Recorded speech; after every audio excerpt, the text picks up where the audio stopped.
चलिए अब हम आपका एक कॉन्सेप्ट टेस्ट कर लेते हैं। इस क्वेश्चन में हमें यह बताना है कि इन चारों बॉन्ड्स में से किस बॉन्ड की बॉन्ड एनर्जी सबसे ज्यादा होती है।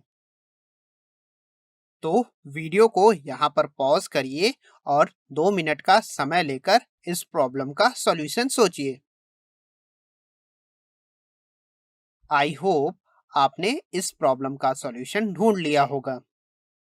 तो चलिए देखते हैं कि इनमें से किसकी बॉन्ड एनर्जी सबसे ज्यादा होती है। इन चारों में से कार्बन का एटॉमिक साइज सबसे छोटा होता है, जिसके कारण कार्बन कार्बन के बीच बने हुए बॉन्ड की बॉन्ड लेंथ भी बहुत ही कम होती है। और हमने यह पढ़ रखा है कि बॉन्ड एनर्जी और बॉन्ड लेंथ एक दूसरे के इन्वर्सली प्रोपोर्शनल होते हैं।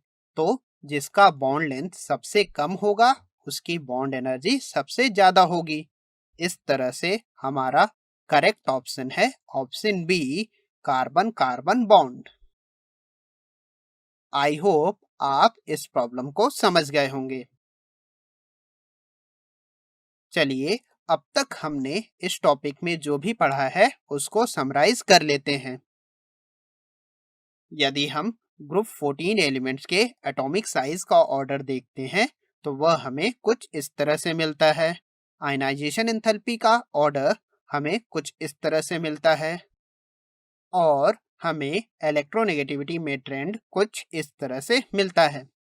इसके बाद हमने इन एलिमेंट्स के ऑक्साइड्स के बारे में पढ़ा, जिसमें एलिमेंट्स इस तरह के मोनोऑक्साइड बनाते हैं।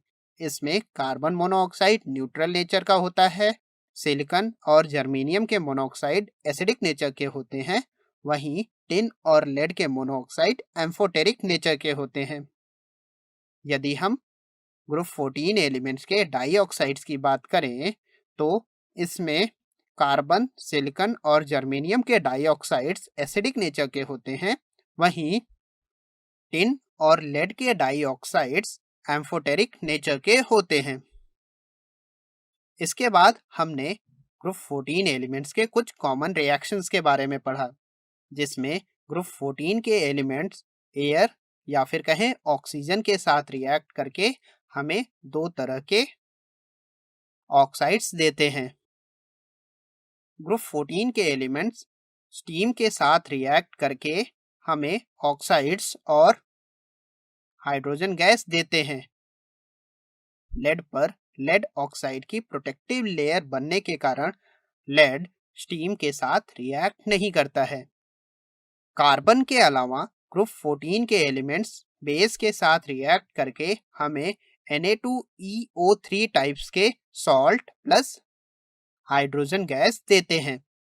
वहीं अगर हम ग्रुप 14 के एलिमेंट्स की रिएक्शन HCl के साथ कराते हैं तो कार्बन और सिलिकॉन को छोड़कर बाकी एलिमेंट्स डाइक्लोराइड्स और हाइड्रोजन गैस देते हैं।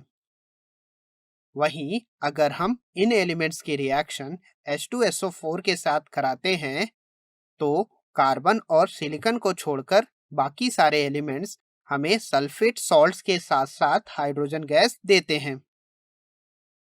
इन कंपाउंड्स की हैलोजन के साथ रिएक्शन कराने पर ये दो तरह के हैलाइड्स देते हैं, जिसमें एक डाई हैलाइड्स होते हैं और दूसरे टाइप के हैलाइड्स होते हैं टेट्रा हैलाइड्स। अब तक पढ़े हुए कॉन्सेप्ट के बेसिस पे आप इन प्रॉब्लम्स को सॉल्व कर सकते हैं।